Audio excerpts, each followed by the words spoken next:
Hello बच्चों, आज हम लोग पढ़ेंगे क्लास 12 का चैप्टर नंबर सेकेंड गुडविल। इसके हम लोग सारे क्वेश्चंस देखेंगे। इसमें जितने मेथड है हम वो पढ़ेंगे। तो गुडविल क्वेश्चन सॉल्व करने में आपके सिलेबस में बेसिकली ये चार मेथड्स दिए हुए हैं। सबसे पहला है आपका एवरेज प्रॉफिट मेथड, सेकंड है सुपर प्रॉफिट मेथड, थर्ड है कैपिटलाइजेशन मेथड। और कैपिटलाइजेशन मेथड के अंदर दो सब मेथड और हैं, एक है कैपिटलाइजेशन एवरेज प्रॉफिट और दूसरा है कैपिटलाइजेशन सुपर प्रॉफिट। तो ये जो चैप्टर है आपके सिलेबस में गुडविल, ये गुडविल का मतलब क्या होता है सबसे पहले समझते हैं। What do you mean by goodwill? Goodwill होती क्या है? तो देखिए, जो गुडविल होती है ये आपके फर्म के नेम, फेम और रेप्यूटेशन होता है। यानी आपका फर्म का क्या मार्केट में ब्रांड वैल्यू है, कितना मार्केट में आपके फर्म ने फेम कमाया है, यानी आपकी फर्म की जो भी ब्रांड वैल्यू होती है उसे हम लोग गुडविल कहते हैं। अब इस गुडविल, ये जो गुडविल होती है ये दो टाइप की होती है। सबसे पहला होता है आपका एक सेल्फ जनरेटेड गुडविल और एक होता है आपका परचेज गुडविल।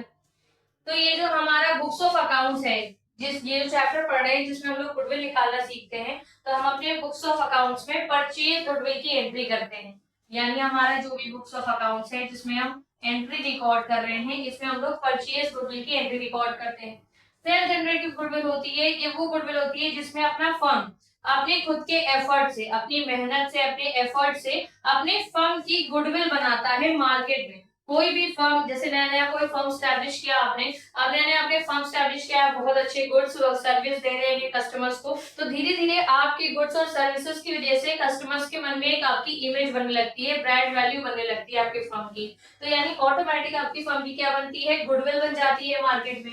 जब आपकी फर्म की गुडविल बनी, क्योंकि आपके खुद के एफर्ट्स थे, आपने अपने फर्म का नाम पहुंचाया है ब्रांड तक, ऐसी गुडविल को ही सेल्फ जनरेटेड गुडविल कहते हैं। और ये जो सेल्फ जनरेटेड गुडविल होती है ये हमारे बुक्स ऑफ अकाउंट्स में रिकॉर्ड नहीं होती, इसकी कोई भी एंट्री नहीं होती, इनकी नो एंट्री होती है। परचेज गुडविल क्या होता है? फॉर एग्जांपल, जैसे कोई बना बनाया ब्रांड था, आपने उस ब्रांड की फ्रेंचाइजी ले ली, तो अब क्या किया आपने, आपने पहले से एक ब्रांड स्टैब्लिश था, उसकी फ्रेंचाइजी ले ली और अब आप भी उस ब्रांड को यूज कर सकते हैं और कस्टमर्स को उसके बिहाफ में सर्विसेज या गुड्स प्रोवाइड करा सकते हैं। यानी ऑटोमेटिक आपके पास भी गुडविल आएगी, लेकिन ये गुडविल आपके फर्म की नहीं है। आपने जैसे किसी और फर्म की फ्रेंचाइजी ली है, आप इसके मालिक नहीं हो, आपने सिर्फ फ्रेंचाइजी ली है, लेकिन फिर भी आपके पास राइट आ गया है कि आप उनका नेम यूज कर सकते हो ब्रांड का, यानी आपने परचेज गुडविल कमाई है। और इस चैप्टर में हम जो भी गुडविल निकालना सीख रहे हैं इस चैप्टर में डिफरेंट मेथड से, ये कौन सी गुडविल की एंट्री हम लोग करना सीख रहे हैं, इस चैप्टर में हम लोग परचेज गुडविल की एंट्री करना सीख रहे हैं, क्योंकि सेल्फ जनरेटेड गुडविल की एंट्री नहीं होती। समझ गए इतना? अब देखें, यहाँ पर फॉर एग्जांपल डोमिनोज पहले से एक ब्रांड है, तो अगर हम डोमिनोज की फ्रेंचाइजी लेते हैं तो हमने क्या किया, डोमिनोज यहाँ की कंपनी है, बाहर की कंपनी है यूएस की, लेकिन अगर हमने डोमिनोज की फ्रेंचाइजी ली तो हमने इसकी गुडविल क्या कर ली, परचेज गुडविल है ये। यानी अब हमारे पास ऑटोमेटिक गुडविल आ गई, डोमिनोज हम यूज कर रहे हैं, कस्टमर्स हमारे पास अट्रैक्ट होंगे क्योंकि हम डोमिनोज की ब्रांड की पिज्जा बेच रहे हैं, तो हमारे पास ऑटोमेटिक परचेज गुडविल आ गई और इस परचेज गुडविल की एंट्री हम लोग बुक्स ऑफ अकाउंट्स में करते हैं। लेकिन अगर हमने अपने एफर्ट से कोई गुडविल मेंटेन की है तो उसकी एंट्री हम लोग अपने बुक्स ऑफ अकाउंट्स में नहीं करते, जिसे हम लोग सेल्फ जनरेटेड गुडविल कहते हैं।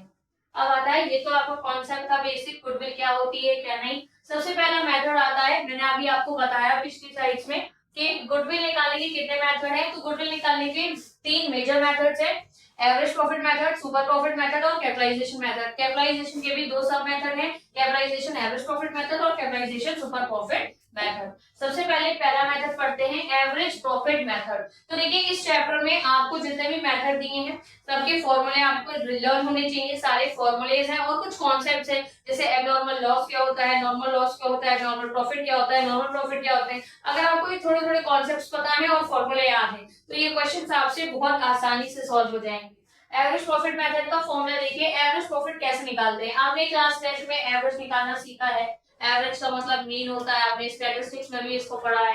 एवरेज प्रॉफिट का मतलब क्या होता है, आपको क्वेश्चंस में जितने भी साल के प्रॉफिट दिए जाएंगे, चाहे वो 2 साल का दिया हो, 3 साल का, 4 साल का, 5 इयर्स का, जितने भी इयर्स का आपको प्रॉफिट दिया है उन सारे इयर्स के प्रॉफिट को आप पहले प्लस कर लेंगे। यानी यहाँ पर न्यूमरेटर में आपको टोटल प्रॉफिट्स लिखना है और डिनोमिनेटर में वो कितने ईयर के प्रॉफिट्स थे। फॉर एग्जांपल 2000 एक का प्रॉफिट है 2002 का है, 2003 का है और 2004 का आपको कुछ अमाउंट के प्रॉफिट्स यहाँ पर दे रखे हैं। तो सबसे पहले आप क्या करेंगे, ये जितने भी प्रॉफिट्स दे रखे हैं इनको आप प्लस कर लेंगे तो आपके पास टोटल प्रॉफिट्स आ जाएंगे। ये जो टोटल प्रॉफिट आएगा इसको आपको न्यूमरेटर में रखना है और कितने नंबर ऑफ इयर्स का ये प्रॉफिट है, तो 1 2 3 4 नंबर ऑफ इयर्स का प्रॉफिट है, तो 4 आपका डिनोमिनेटर में आएगा नंबर ऑफ इयर्स।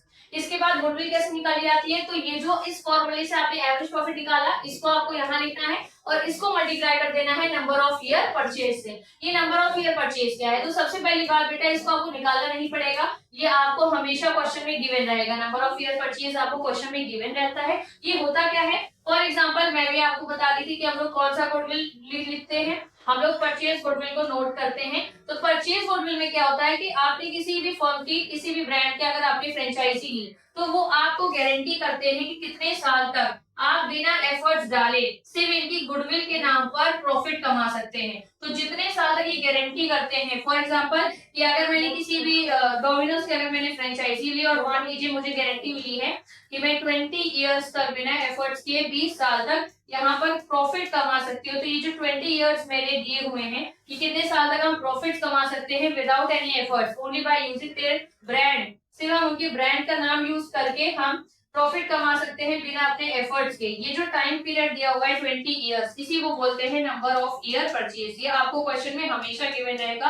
आपको ये किसी भी मेथड में कहीं पर भी निकालने की जरूरत नहीं है, क्वेश्चन में आपको ये पहले से ही गिवन रहेगा। तो गुडविल में आपको क्या करना है, गुडविल निकालने के लिए ये जो ऊपर वाले फॉर्मूले से आपने एवरेज प्रॉफिट निकाला इसको मल्टीप्लाई कर दीजिए नंबर ऑफ ईयर परचेज से, जो आपको क्वेश्चन में ही गिवन रहेगा। जैसे ही आप इसको इससे मल्टीप्लाई करेंगे आपके पास जो वैल्यू आएगी वही आपकी फर्म की गुडविल है। समझ गए? तो ये पहला मेथड का फॉर्मूला था और ये आता है, इसी का एक और सब मेथड है ये, इसे बोलते हैं वेटेड एवरेज प्रॉफिट मेथड। ये भी एक मेथड है, इसके भी आपकी डीके गोयल में 2 भी क्वेश्चन दिए हुए हैं। वेटेड एवरेज प्रॉफिट मेथड क्या है, तो इसका भी फॉर्मूला है। इसको निकालने के लिए हम लोग total of products of profits लेते हैं, न्यूमरेटर में डिवाइड करते हैं टोटल वेट से। और गुडविल कैसे निकलता है, इस फॉर्मूले से जो हमने वेटेड एवरेज प्रॉफिट निकाला इसको मल्टीप्लाई कर दीजिए नंबर ऑफ ईयर परचेज। फिर मैंने वही बात बोली, ये नंबर ऑफ ईयर परचेज आपको क्वेश्चन में पहले से ही गिवन रहेगा।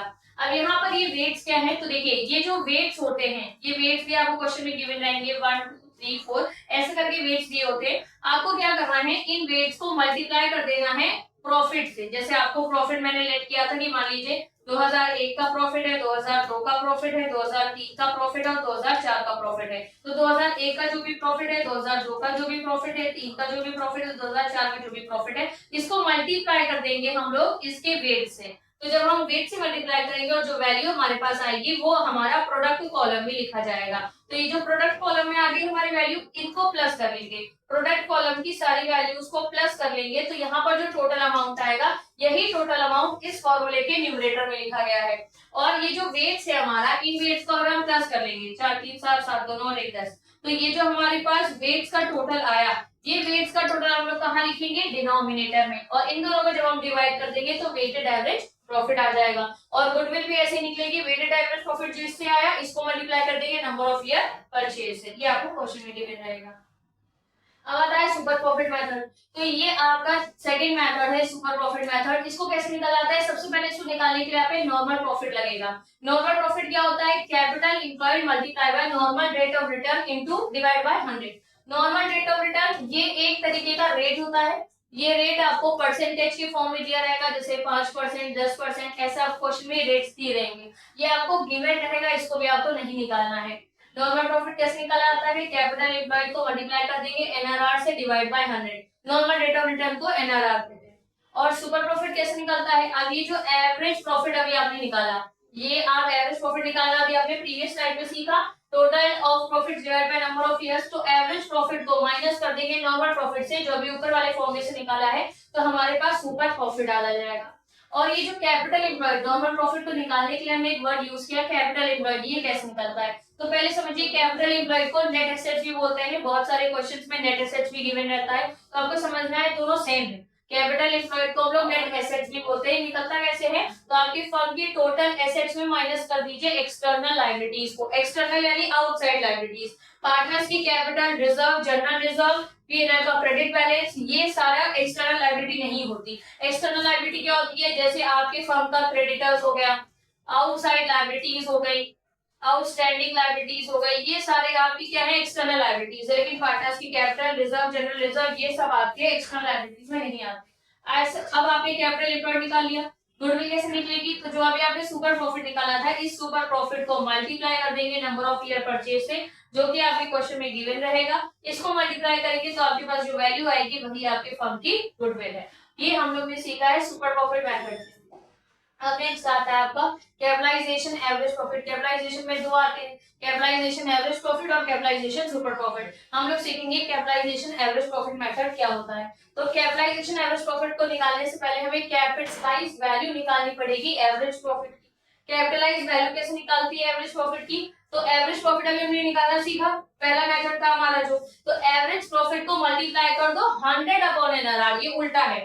अगर आपको कैपिटलाइज्ड वैल्यू निकालनी है तो अगर कैपिटलाइज वैल्यू निकालने के लिए फॉर्मूला क्या बनेगा आपका average profit into 100 upon NRR. अभी आपने प्रीवियस देखा कि सुपर प्रॉफिट जब हम निकाल रहे थे तो यहाँ पर रेट अपॉन 100 था, लेकिन यहाँ पर अगर आप देखेंगे कैपिटलाइजेशन के केस में इसमें 100 अपॉन रेट है, यहाँ पर इसका उल्टा है, यहाँ 100 अपॉन रेट करते हैं। बस आपको ये याद रखना है कि 100 अपॉन रेट सिर्फ कैपिटलाइजेशन मेथड में ही होता है। अगर आप नॉर्मल सुपर प्रॉफिट के फॉर्मूले से निकालेंगे तो यहाँ पर 100 अपॉन नहीं रेट अपॉन 100 होगा, लेकिन पीछे कैपिटलाइजेशन में 100 अपॉन रेट होता है। अब इसके बाद देखिए नेट एसेट्स कैसे निकलेगा, तो अभी मैंने पीछे बताया कि नेट एसेट्स का ही दूसरा नाम कैपिटल एम्प्लॉयड है। आप नेट एसेट्स बोलो या कैपिटल एम्प्लॉयड बोलो, ये कैसे निकलता है, तो फर्म की टोटल एसेट्स जो कि क्वेश्चन में आपको गिवन रहेगी, इसमें से आपको एक्सटर्नल लायबिलिटीज माइनस कर देनी है, या करना है जनरल रिजर्व, पीएनएल का क्रेडिट बैलेंस, जितने भी रिजर्व्स होते हैं, पीएनएल का बैलेंस होता है, प्रॉफिट का या पार्टनर्स का जो भी कैपिटल है, ये सब एक्सटर्नल लायबिलिटीज में काउंट नहीं होता। एक्सटर्नल लायबिलिटीज में क्रेडिटर्स आएंगे, आपके आउटसाइड लायबिलिटीज आएगी, आउटस्टैंडिंग लायबिलिटीज आएंगी, ये सारी चीजें आएंगी। तो नेट एसेट्स क्या होता है, टोटल एसेट्स में आप एक्सटर्नल लायबिलिटी माइनस कर दीजिए, नेट एसेट्स आ गया। ये मैंने क्यों निकाला, क्योंकि इस मेथड से गुडविल निकालने के लिए आपको जो अभी आपने कैपिटलाइज्ड वैल्यू निकाली है एवरेज प्रॉफिट की, इसको माइनस करना पड़ेगा नेट एसेट से। देखिए इस क्वेश्चन में जब भी आप कैपिटलाइज्ड मेथड से कोई भी क्वेश्चन सॉल्व करेंगे, यहाँ पर आपको नंबर ऑफ ईयर परचेज का जरूरत नहीं है, नंबर ऑफ ईयर परचेज की जरूरत इस मेथड में नहीं है जहां पर आप कैपिटलाइजेशन का यूज कर रहे हैं। यहाँ पर गुडविल निकालने के लिए capitalise value of average profit को बस आपको माइनस कर देना है नेट एसेट से, आपकी गुडविल की वैल्यू आ जाएगी इस मेथड से। अब नेक्स्ट आता है कैपिटलाइजेशन सुपर प्रॉफिट मेथड। तो सुपर प्रॉफिट मेथड है तो पहले सुपर प्रॉफिट निकालना पड़ेगा। सुपर प्रॉफिट निकालने के लिए आपको नॉर्मल प्रॉफिट पता होना चाहिए, एवरेज प्रॉफिट पता होना चाहिए। तो नॉर्मल प्रॉफिट कैसे निकलता है, वही capital employed into NRR upon 100, यानी आप कैपिटल एम्प्लॉयड लिखेंगे इनटू एनआरआर रेट अपॉन 100 लिखेंगे, तो आपके पास नॉर्मल प्रॉफिट आ जाएगा। उसके बाद आपको नेट एसेट्स का कैपिटल एम्प्लॉयड कैसे निकलता है, इसकी जरूरत तो पड़ेगी ही नॉर्मल प्रॉफिट निकालने के लिए, तो ये निकलता है total assets minus external liabilities से। सुपर प्रॉफिट कैसे निकलेगा, average profit minus normal profit से सुपर प्रॉफिट आ जाएगा। और गुडविल कैसे आएगी, तो सुपर प्रॉफिट को मल्टीप्लाई कर दीजिए 100 डिवाइड कर दीजिए एनआरआर। मैंने आपको बताया ना कैपिटलाइजेशन मेथड में 100 ऊपर होता है रेट नीचे होता है, तो यहाँ पर भी गुडविल निकालने के लिए फॉर्मूला बनेगा super profit into 100 upon NRR. आप ये एनआरआर की चिंता मत कीजिए, ये आपको क्वेश्चन में पहले से ही गिवन रहेगा। यहाँ पर मैंने सारे फॉर्मूले लिख दिए हैं, हर मेथड की जितने भी फॉर्मूले हैं एक जगह पे आपको सारे फॉर्मूले मिल जाएंगे। इन सारे फॉर्मूले को बस आपको नोट डाउन कर लेना है और इन्हीं से रिवाइज करते रहना है, तो आपको याद रहेंगे सारे फॉर्मूले। तो ये था हमारा capitalisation, super profit, normal profit, net assets और सुपर प्रॉफिट कैसे निकलता है। अब नेक्स्ट आते हैं, देखिए अब हम लोग पढ़ेंगे ट्रिक्स टू रिमेम्बर। मैंने आपको बताया था कि इस चैप्टर को पढ़ने के लिए कुछ कॉन्सेप्ट्स हैं छोटे छोटे, तो ये वही कॉन्सेप्ट्स हैं, इनको कैसे रिमेम्बर करेंगे, याद रखेंगे। सबसे पहले इसमें है एबनॉर्मल लॉस। एबनॉर्मल लॉस क्या होता है, तो देखिए बच्चा ऐसे लॉस जो आपके फर्म में कभी कभी होते हैं, रेगुलर नहीं होते, रोज बिजनेस ऑपरेशंस में जो खर्चे या जो लॉस नहीं होते हैं उन्हें हम एबनॉर्मल कहते हैं, क्योंकि नॉर्मल नहीं है, ये रोज रोज नहीं हो रहे मेरे फर्म में, ये कभी कभी होते हैं। जैसे मेरे फर्म में मेरे गोडाउन में आग लग जाए, उसमें माल जल जाए, या हमारे फर्म में चोरी हो जाए, या एक्सीडेंट से कोई सामान खराब हो जाए, तो ये रोज रोज नहीं होता है, ये कभी कभी होने वाला इंसिडेंट है, इसे एबनॉर्मल लॉस कहते हैं। इन इंसिडेंट से हमारे फर्म में जो भी लॉस होते हैं ये सारे एबनॉर्मल लॉस होते हैं, और इनका नेचर नॉन रिकरिंग नेचर होता है। नॉन रिकरिंग यानी ये रोज रोज नहीं होंगे। अब रोज रोज हमारे यहाँ चोरी तो होगी नहीं, ना रोज रोज हमारे यहाँ आग लगेगी, कभी कभी इंसिडेंट्स हो जाते हैं, और इन इंसिडेंट से जो भी सामान जलता है या जो फर्म को लॉस होता है इसे एबनॉर्मल लॉस कहते हैं। ये लॉस अगर होते हैं सेल्डम, सेल्डम का मतलब होता है कभी कभी, ये लॉस कभी कभी होते हैं हमारे फॉर्म में इन दी नॉर्मल बिजनेस ऑपरेशन, यानी नॉर्मल बिजनेस का मतलब जो रेगुलर आप डेली बेसिस पे अपना बिजनेस चला रहे हैं, इन डेली बेसिस पे बिजनेस करते करते जब कभी हमारे बिजनेस में कोई लॉस हो जाता है एबनॉर्मली, इसे एबनॉर्मल लॉस कहते हैं। एग्जांपल जैसे लॉस बाय फायर, आग लगी और हमारा माल खराब हो गया, हमारा गुड्स जल गए सारी, तो ये सब क्या है, ये एबनॉर्मल लॉस में आएगा। लॉस बाय थेफ्ट, चोरी हो गई, ये एबनॉर्मल लॉस है। लॉस बाय एक्सीडेंट, एक्सीडेंट हो गया, उसमें हमारा माल जल गया, खराब हो गया, कुछ भी हो गया, ये लॉस बाय एक्सीडेंट है। वीआरएस आपने सुना है, वॉलंटरी रिटायरमेंट स्कीम, ये भी आपका एबनॉर्मल लॉस है, क्योंकि ये भी टॉपिक आपने पढ़ा है अपनी बुक में, देखिए गोयल में आपकी इसकी क्वेश्चंस मिलेंगे।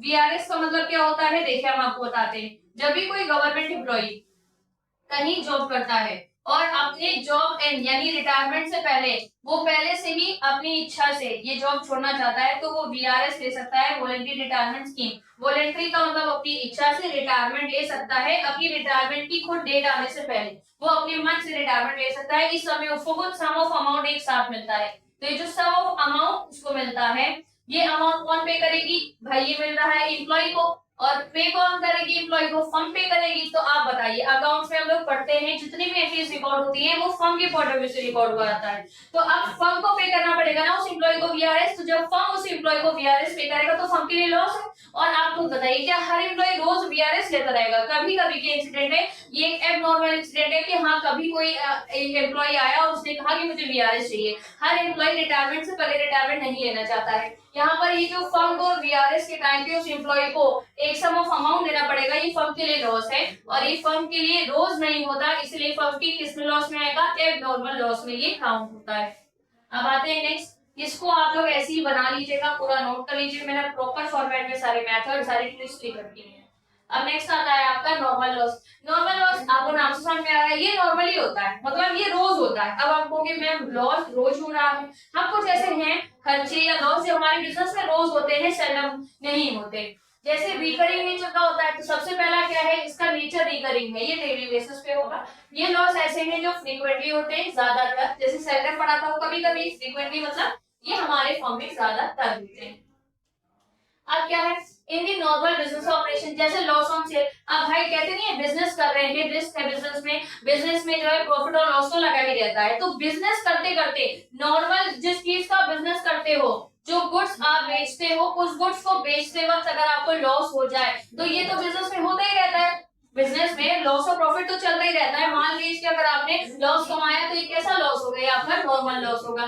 पेमेंट ऑफ इंश्योरेंस प्रीमियम, अब जैसे हमारे यहाँ माल जल गया गोडाउन में, तो हमने कहा कि लो भैया गुड्स पे इंश्योरेंस करा देते हैं, तो हमने गुड्स पे जनरल इंश्योरेंस करवा लिया, तो जो हमने गुड्स पे जनरल इंश्योरेंस करवाया, अब हमें हर महीने इस इंश्योरेंस का प्रीमियम जमा करना पड़ेगा, ये हर महीने जमा होगा, ये हर महीने का एक्सपेंस है, तो इंश्योरेंस प्रीमियम का पेमेंट करना भी नॉर्मल लॉस में आता है, क्योंकि ये रेगुलर बेसिस पे हो रहा है, हमें हर महीने जमा करना पड़ रहा है। उसके बाद सैलरी, हम अपने एम्प्लॉय को हर महीने सैलरी देंगे, सैलरी देना भी नॉर्मल लॉस है, तो ये भी क्या है, किसमें काउंट होगा, नॉर्मल लॉस में। रेम्यूनरेशन टू दी पार्टनर्स, क्योंकि आप पार्टनरशिप टॉपिक में पढ़ रहे हैं ये, तो हम लोग रेम्यूनरेशन देते हैं पार्टनर्स को। रेम्यूनरेशन क्या होता है, रेम्यूनरेशन ये वो एक्स्ट्रा अमाउंट होता है, extra amount instead of profits, profits की जगह पर, प्रॉफिट्स की जगह जब हम एक सरप्लस अमाउंट एक्स्ट्रा अमाउंट पे करते हैं पार्टनर्स को, इन्हें रेम्यूनरेशन कहा जाता है। ये प्रॉफिट नहीं होता है, प्रॉफिट के अलावा अलग हटके जो और एक्स्ट्रा सरप्लस अमाउंट मिलता है पार्टनर्स को, ये रेम्यूनरेशन होता है। तो पार्टनर्स को रेम्यूनरेशन देना भी एक, जैसे एम्प्लॉय को सैलरी देना नॉर्मल लॉस है क्योंकि रेगुलर बेसिस पे हो रहा है, हमें पार्टनर्स को रेम्यूनरेशन भी रेगुलर बेसिस पे देना पड़ेगा। और फर्म अगर कोई भी चीज रेगुलर बेसिस पे देगी, चाहे वो खर्चा हो या कोई लॉस हो, तो किसमें काउंट होगा, नॉर्मल लॉस। अब नेक्स्ट आता है आपका एबनॉर्मल इनकम। जैसे एबनॉर्मल लॉस होता है, नॉर्मल लॉस होता है, वैसे इनकम भी दो टाइप की है, एबनॉर्मल और नॉर्मल। एबनॉर्मल इनकम क्या है, तो ये वो इनकम है जो नॉन रिकरिंग नेचर की है, मतलब ये इनकम हमें रोजमर्रा में अपने बिजनेस में नहीं कमाते, ये कभी कभी होती है इनकम। जैसे ये इनकम हमारे फॉर्म में सेल्डम होती है, ये जो इनकम है ये हमारे फॉर्म में सेल्डम होती है। अब जैसे सबसे पहले इनकम बाय लॉटरी, हमें लॉटरी लग गई, मान लीजिए हमारी लॉटरी निकल गई, लोग तो लॉटरी निकलेगी, लॉटरी निकल के जो पैसा हमें मिलेगा ये कैसी इनकम है, एबनॉर्मल इनकम है। और दूसरा इनकम ऑन इन्वेस्टमेंट, जैसे मैंने कहीं पे इन्वेस्ट किया, मैंने शेयर्स में पैसे लगाए, डिबेंचर्स में पैसे लगाए, अब देखिए यहाँ पर जो हम पैसे लगाएंगे वो रिस्क होता है, तो रिस्क है, किसी समय प्रॉफिट हो भी सकता है, लॉस हो सकता है। शेयर से कमाने वाले प्रॉफिट को प्रॉफिट नहीं डिविडेंड कहते हैं। तो यहाँ पर क्या है, जो भी इन्वेस्टमेंट मैंने की, जिस भी चीज में मैंने इन्वेस्टमेंट की और इस इन्वेस्टमेंट से जो भी मुझे इनकम अर्न हो रही है, ये इनकम हर बार, इसका कोई गारंटी तो नहीं है कि मुझे डिवेंचर्स में हर साल प्रॉफिट मिले या शेयर्स के हर साल प्रॉफिट मिले, तो कभी लॉस भी हो सकता है। लेकिन अगर मुझे प्रॉफिट मिल भी जाता है तो ये कैसा प्रॉफिट होगा, एबनॉर्मल इनकम होगी। अब नेक्स्ट आता है आपका नॉर्मल इनकम। नॉर्मल इनकम क्या होता है, ये वो इनकम होती है जिसका नेचर रिकरिंग होता है, मतलब ये हमारे फर्म में रेगुलर बेसिस पे होती है।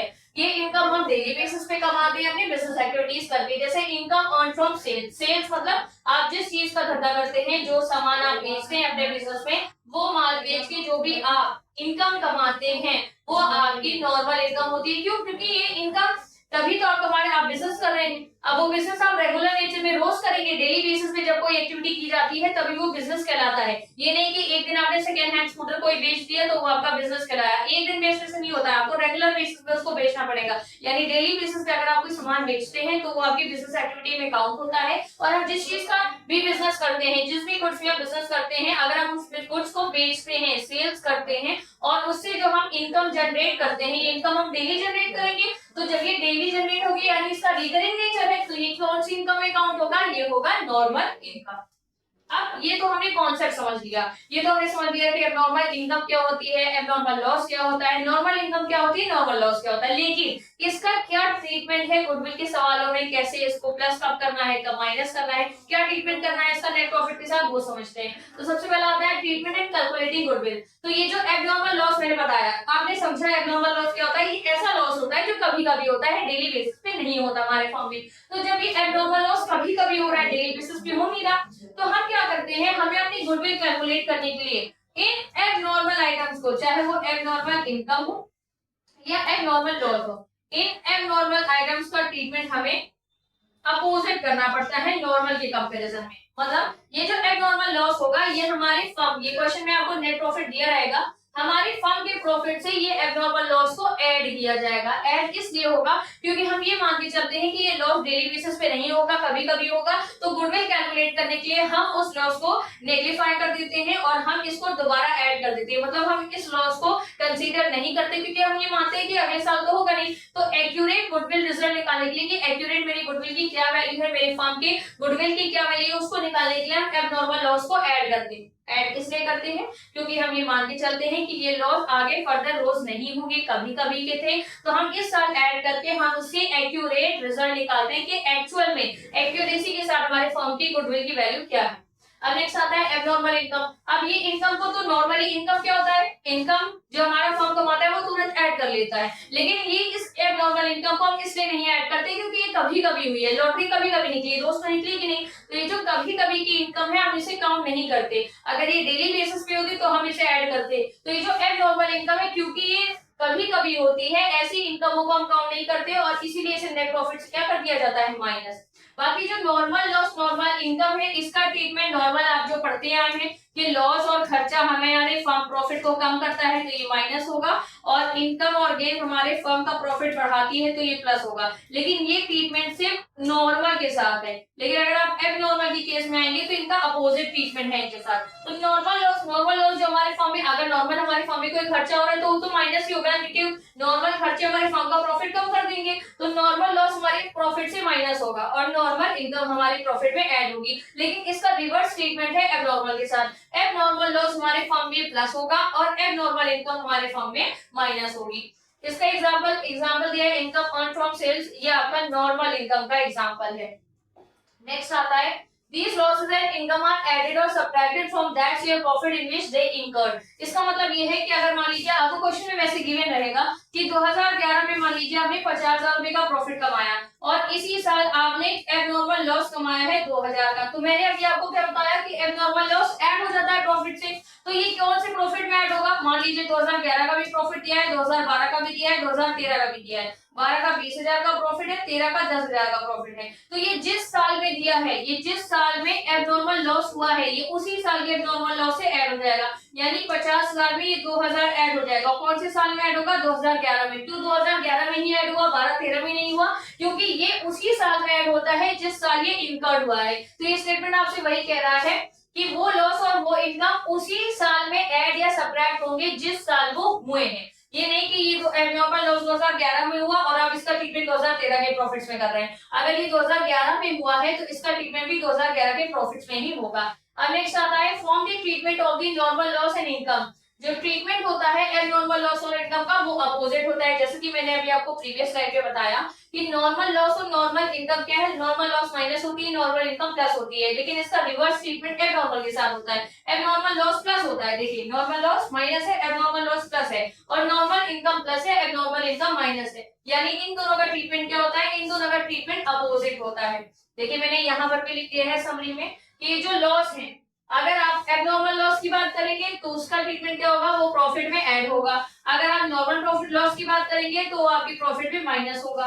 अगर आप एबनॉर्मल इनकम की बात करेंगे तो आपकी प्रॉफिट में माइनस होगा, और अगर आप नॉर्मल इनकम की बात करेंगे तो आपकी प्रॉफिट में ऐड होगा। तो यहाँ तक आपको समझ में आ गया है। अब आते हैं नेक्स्ट, अब हम लोग आते हैं क्वेश्चंस पे। हमने सारे मेथड्स जितने कॉन्सेप्ट्स थे गुडविल में हमने सारे पढ़ लिए हैं। इसके अलावा गुडविल में कुछ भी नहीं छूटा है। जो गुडविल टॉपिक है आपका change in profit sharing ratio chapter number 2 में, उसकी ये सारे कॉन्सेप्ट्स मैंने आपको इसमें बता दिए। अब आपको सिर्फ क्वेश्चंस लगाने हैं। देखिए जैसे ये क्वेश्चन है आपका, पहले एवरेज प्रॉफिट मेथड का है। दिया हुआ है कि X sold his business to Y, X ने अपना बिजनेस Y को बेच दिया। Calculate the value of goodwill taking into consideration the following factors. तो अब X ने अपना फर्म की, जो X है उसने अपना फर्म बेच दिया है Y को, तो Y ने खरीदा, ये फर्म परचेज किया ना, तो Y के पास क्या आ गई, परचेज गुडविल आ गई। यानी X ने जो भी अपने एफर्ट से गुडविल मेंटेन की थी मार्केट में, अब वो गुडविल की वैल्यू किसके पास आ गई है, Y के पास, क्योंकि Y ने इसको क्या कर लिया है, परचेज। और मैंने आपको बताया था कि हम लोग सिर्फ परचेज गुडविल की ही वैल्यू रिकॉर्ड करते हैं। अब समझिए, goodwill is valued at 3 year purchase. देखिए आपको दिया हुआ है ना, यहाँ पर मैंने आपको बताया था कि क्वेश्चंस में आपको पहले से ही गिवन हुआ था नंबर ऑफ ईयर परचेज, तो ये आपको दिया है। आपको क्वेश्चन में नंबर ऑफ ईयर परचेज दिया है 3 साल, ये आपको हमेशा क्वेश्चन में गिवन रहेगा। Of the average profit of the last 4 years, आपको एवरेज प्रॉफिट कितने साल का दिया है, पिछले 4 साल का एवरेज प्रॉफिट दिया हुआ है आपको। तो ये 2015 का है 40 लाख, 2016 का है 58,000, 17 का है 53 और 2018 का है 62। एबनॉर्मल लॉस देखिए आपको दिया हुआ है। अब आपको समझना है ये जिस साल हुआ है इसका ट्रीटमेंट उसी साल करना है।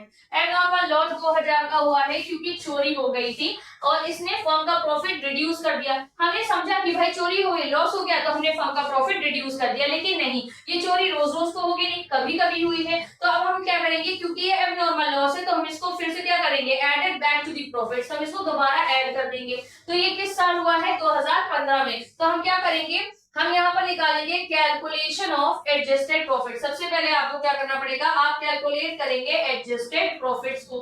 तो हम लोग एडजस्टेड प्रॉफिट कैलकुलेट करेंगे। यहाँ पर हम लोग लिख लेते हैं साल के प्रॉफिट्स। तो यहाँ पर आपका है 2015, आप ईयर लिख लीजिए 2015, 16, 17 और 18, 4 इयर्स के प्रॉफिट दिए हुए हैं आपको। यहाँ पर आप प्रॉफिट्स लिख लीजिए। प्रॉफिट्स 15 का दिया हुआ था 40,000, फिर दिया था 58,000, फिर दिया था 53,000 और फिर दिया था 62,000। हम लोग इसमें क्या करेंगे, एबनॉर्मल लॉस है। अभी हमने पढ़ा कि जो एबनॉर्मल लॉस होता है ये कभी कभी होता है, तो हम इसे ऐड कर देते हैं। तो हम लोग यहाँ पर प्लस कर देंगे एबनॉर्मल लॉस के नाम से। एबनॉर्मल लॉस लिखेंगे, कौन से ईयर हुआ है 2015, तो 2015 के प्रॉफिट में से ऐड कर दिया जाएगा 2,000 रुपीज। सेकेंड पॉइंट है प्रॉफिट्स ऑफ द ईयर 2016, 2016 का जो प्रॉफिट है उसमें एबनॉर्मल प्रॉफिट इंक्लूड है 4,000 का। तो एबनॉर्मल प्रॉफिट या एबनॉर्मल इनकम, एबनॉर्मल इनकम क्या है, ये वो इनकम है जो कभी कभी होती है, तो ये हमने ऐड कर दिया है। किसमें ऐड कर दिया है, 2016 के प्रॉफिट में, क्योंकि ये गलत है। हमें एबनॉर्मल इनकम को ऐड नहीं करना है क्योंकि ये कभी कभी होगी। तो हम क्या करेंगे, एबनॉर्मल इनकम माइनस कर देंगे। हमने अभी सीखा कि एबनॉर्मल गेन जो होता है वो सब्ट्रैक्ट होता है। तो 2016 के प्रॉफिट से इसे 4,000 रुपीज माइनस कर देंगे। ब्रैकेट मैंने इसमें बनाया है क्योंकि ब्रैकेट का मतलब नेगेटिव होता है, ब्रैकेट डिनोट्स नेगेटिव, इसका मतलब ये वैल्यू माइनस होगी। नेक्स्ट है अ स्पेक्युलेटिव एंड लॉटरी प्रॉफिट, मतलब देखिए सट्टेबाजी और लॉटरी से हमने पैसा कमाया, हमने 5,000 रुपए कमाए जो कि रिसीव हुआ कौन से साल, 2017 में, जिसको हमने इंक्लूड कर लिया उस साल के प्रॉफिट में। तो 2017 में जो भी हमने स्पेक्युलेटिव मार्केटिंग लॉटरी से पैसा कमाया उसमें ऐड हो गया। तो ये एबनॉर्मल गेन, रोज को सट्टा लगा के पैसा जीतेंगे नहीं हम, तो ये क्या है, ये हमारा एबनॉर्मल गेन है, इसे भी हम माइनस कर देंगे। तो ये एबनॉर्मल गेन कौन से ईयर में हुआ है, 2017 में, इसे 5,000 रुपीज 2017 के ईयर से माइनस हो जाएगा। उसके बाद दिया हुआ है प्रॉफिट्स ऑफ द ईयर 2018, 2018 का जो प्रॉफिट है वो रिड्यूस हो गया था 10,000 रुपए से। क्यों? डेप्रिसिएशन की वजह से उस मशीन पे जो लगाया गया जो कि डिस्ट्रॉय हो गई बाय फायर। देखिए loss by accident, loss by fire. अब हमारे यहाँ क्या हुआ? आग लग गई।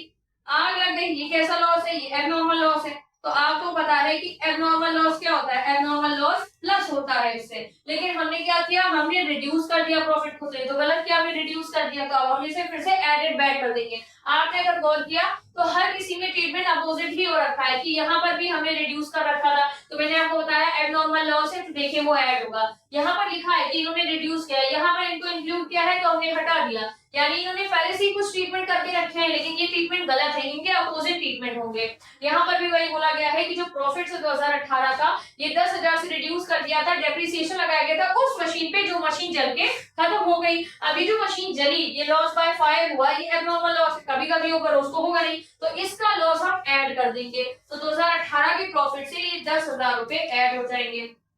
अब जो अमाउंट आएगा आप यहाँ पर कर लीजिए 40,000 प्लस 2 ये आएगा 42, ये आपका कितना आ जाएगा 54, और ये आपका कितना आ जाएगा 53 minus 5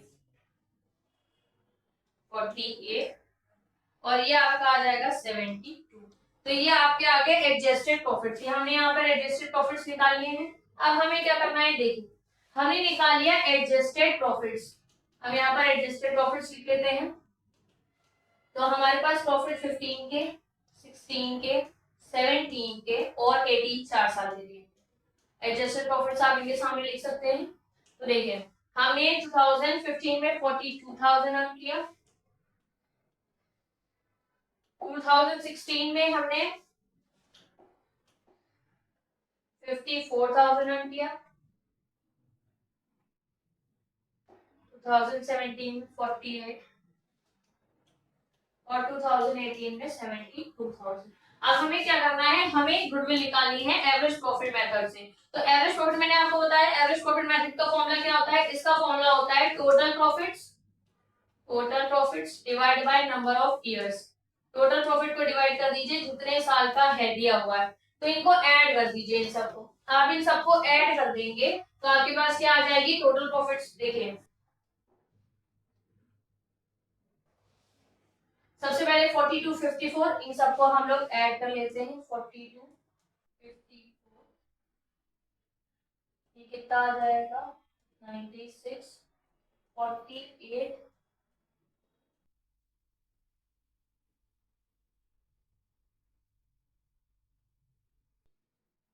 144 70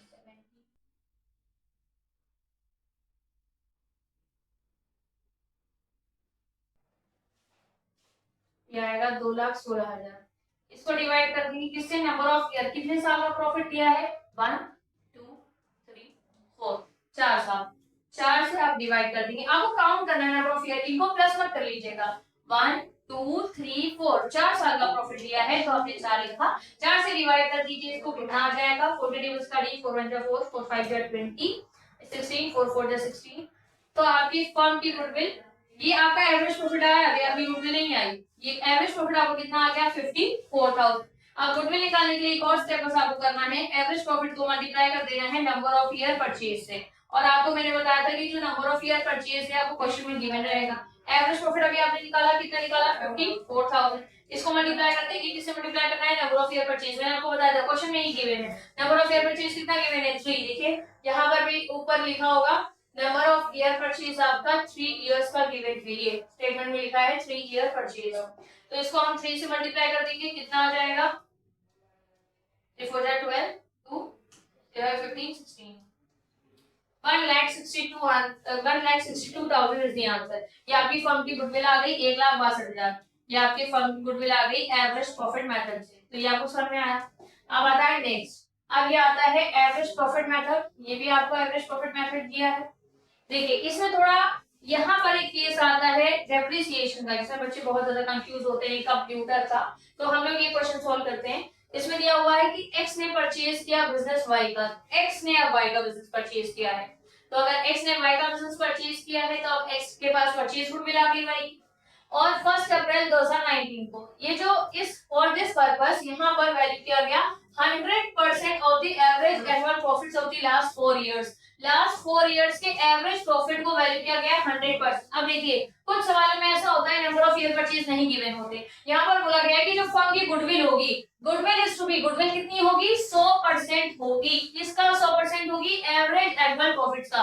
average method, average profit जब आप निकालेंगे डिवाइड बाय 4 करके तो जो वैल्यू आएगी उस वैल्यू का आप 100% निकालिए जो कि वही होगा। उस वैल्यू का जब आप 100% निकालेंगे वही हमारे फर्म की गुडविल है। यानी कभी कभी क्वेश्चन में आपको नंबर ऑफ ईयर परचेज की जगह कुछ परसेंटेज में दिया रहता है, तो यहाँ पर भी वही दिया है कि फर्म की गुडविल जो होगी वो क्या होगी? फर्म के एवरेज प्रॉफिट का 100%। तो एवरेज प्रॉफिट का 100% मतलब जितना एवरेज प्रॉफिट उतना ही वो 100 से 100 कट जाएगा। अब देखिए यहाँ पर दिया गया है कि 31 मार्च 2016 का प्रॉफिट दिया है। देखिए आप यहाँ पर ईयर को मत जाइए, 2019 16 इतना पुराना है, कोई क्वेश्चन पुराना नहीं है, ट्रेंड वही है, कॉन्सेप्ट वही है, आपको बस देखना है ईयर यहाँ पर डिफरेंट दिए गए हैं। 2016 में हमारी फर्म ने प्रॉफिट कमाया 1 लाख रुपए after debiting loss of stock by ₹550,000। अब यहाँ क्या बोला कि हमारा जो स्टॉक था उसमें लॉस हुआ। कैसे लॉस हुआ? लॉस ऑफ स्टॉक हुआ किसी भी कारण से बाय फायर। यहाँ पर दिया हुआ है कि हमारा माल जल गया तो उससे हमें लॉस हुआ, लॉस बाय फायर। और ये कितने का हमें लॉस हुआ? 50,000 का। अब ये जो माल जला क्या रोज आग लगेगी? कभी कभी आग लगेगी, यानी ये एब्नॉर्मल लॉस है। अगर ये एब्नॉर्मल लॉस है तो मैंने भी आपको इसको ट्रीटमेंट बताया था कि एब्नॉर्मल लॉस क्या हो जाएगा? उस साल के प्रॉफिट से ऐड हो जाएगा जिस साल ये इनकर्ड हुआ है। ये इनकर्ड हुआ है 2016 के में, तो 2016 के प्रॉफिट 1 लाख में ये 50,000 ऐड हो जाएगा। अब 2017 का जो प्रॉफिट है ये प्रॉफिट नहीं है, फॉर्म में लॉस दिया गया है, ये आपका लॉस है। कभी कभी लॉस के ब्रैकेट बना होता है, तो कभी भी आपको क्वेश्चन में ब्रैकेट दिखे, ब्रैकेट का मतलब होता है लॉस। तो 2017 में लॉस हुआ 1.5 लाख रुपए का। इस 1.5 लाख रुपए के लॉस में वॉलंटरी रिटायरमेंट कंपनसेशन पेड 80,000 ये भी है। अब मैंने अभी आपको बताया था ना वीआरएस, ये वही है, वहां मैंने स्कीम लिखी थी, ये वीआरएस लिखा हुआ है, लेकिन वॉलंटरी रिटायरमेंट कंपनसेशन मतलब सेम होता है। ये कंपनसेशन मतलब वही सम ऑफ अमाउंट जो हम पे करते हैं। मैंने आपको बताया था कि जब कोई वीआरएस लेता है कोई एम्प्लॉय तो उसको एक सम ऑफ अमाउंट मिलता है, तो इसी सम ऑफ अमाउंट को कंपनसेशन कहते हैं। और ये कंपनसेशन किसके बिहाफ में मिल रहा है? वॉलंटरी रिटायरमेंट के बिहाफ में, तो इस कंपनसेशन को वॉलंटरी रिटायरमेंट कंपनसेशन कहते हैं। तो अब देखिए ये कंपनसेशन क्या था? ये कंपनसेशन फर्म के एब्नॉर्मल लॉस है क्योंकि फर्म का हर एम्प्लॉई रोज रोज रिटायरमेंट तो लेगा नहीं समय से पहले, तो ये जो वॉलंटरी रिटायरमेंट कंपनसेशन फर्म पे कर रही है फर्म के लिए क्या है? ये एब्नॉर्मल लॉस है।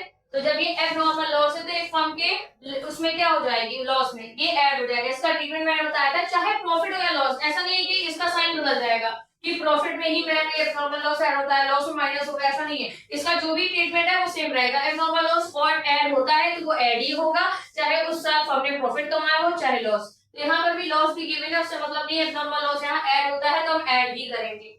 इसी बार 2018 में फर्म ने प्रॉफिट कमाया 1.5 लाख रुपए का, 2019 में फर्म ने प्रॉफिट कमाया 2 लाख रुपए का। ड्यूरिंग द ईयर एंडेड, अब क्या है 31 मार्च 2017, 31 मार्च 2017 की बात है, तो अब आपको ध्यान रखना है कि ये जो केस है 2017 का है, तो अब 2017 में आइए। 31 मार्च 2017 में एक मशीन थी जो कि डिस्ट्रॉय हो गई इन एक्सीडेंट। अब डिस्ट्रॉय इन एक्सीडेंट यानी abnormal loss, loss by accident कभी कभी होगा, हमेशा तो एक्सीडेंट होगा नहीं। और ये जो हमारी मशीन थी and 60,000 was written off as loss in PNL account, तो 60,000 रुपए हमने पीएनएल अकाउंट में राइट ऑफ कर दिए लॉस मानकर। लेकिन मैंने आपको क्या बताया कि कैसा लॉस है? ये एबनॉर्मल लॉस है, ये कभी कभी होगा। तो ये जो एबनॉर्मल लॉस कभी कभी हो रहा है 60,000 का, इसको हम लोग को क्या करना पड़ेगा? उस साल के प्रॉफिट से ऐड करना पड़ेगा। यानी ये 60,000 2017 के प्रॉफिट से क्या हो जाएगा? ऐड हो जाएगा। अब है 1 जुलाई 2018। अब देखिए आप तारीख पे ध्यान दीजिए, 1 जुलाई लिखा हुआ है, 1 जुलाई है। सबसे पहले इसका फाइनेंशियल ईयर निकालिए, क्या फाइनेंशियल ईयर आएगा? तो इसका फाइनेंशियल ईयर आएगा 1 जुलाई 2018 से लेके 31 मार्च 2019 तक। ये मैंने इसलिए बताया क्योंकि आपके क्वेश्चन में जो प्रॉफिट्स दिए हुए हैं वो 31 मार्च के दिए हुए हैं। तो अब 31 मार्च को ध्यान दीजिए, कौन सा फाइनेंशियल ईयर में लाई कर रहा है? 2019, यानी इस साल के प्रॉफिट में ट्रीट होगा। नहीं आप 18 समझे और 18 में ट्रीट कर दे। 18 में क्यों? क्योंकि ये जो प्रॉफिट है 31 मार्च, ये मार्च तक इतना कमाया गया था, और ये जो इंसिडेंट हुआ है ये 1 जुलाई को हुआ है, मार्च के बाद। तो ये कौन से ईयर में आएगा? ये 31 मार्च 2019 के फाइनेंशियल ईयर में लाई करेगा। तो आपको फाइनेंशियल ईयर भी ध्यान रखना है। तो यहाँ पर देखिए 1 जुलाई 2018 को हमने 2 कंप्यूटर खरीदे 40,000 ईच में ध्यान रखिए, थोड़ी इंग्लिश ग्रामर पे भी ध्यान दीजिए। ईच का मतलब ये होता है कि हर एक कंप्यूटर 40,000 का है। और कितने कंप्यूटर खरीदे हैं? तो दो कंप्यूटर कितने के हुए? 80,000 रुपए के।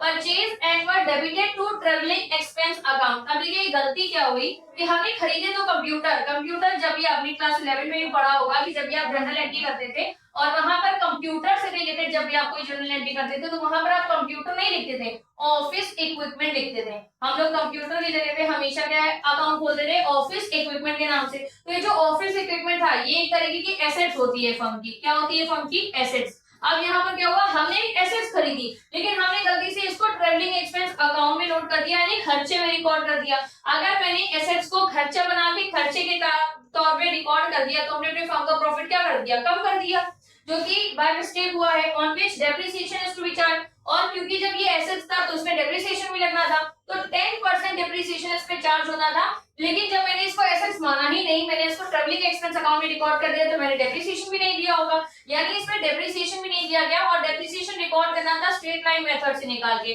आपको कैलकुलेट करना है फर्म की गुडविल। तो ये है आपका पूरा सवाल, मैंने आपको पूरा क्वेश्चन एक्सप्लेन किया है। अब हम लोग आते हैं इसके सोल्यूशन पे। सबसे पहले हम लोग को एक टेबल बनानी पड़ेगी, कैलकुलेशन ऑफ एडजस्टेड प्रॉफिट।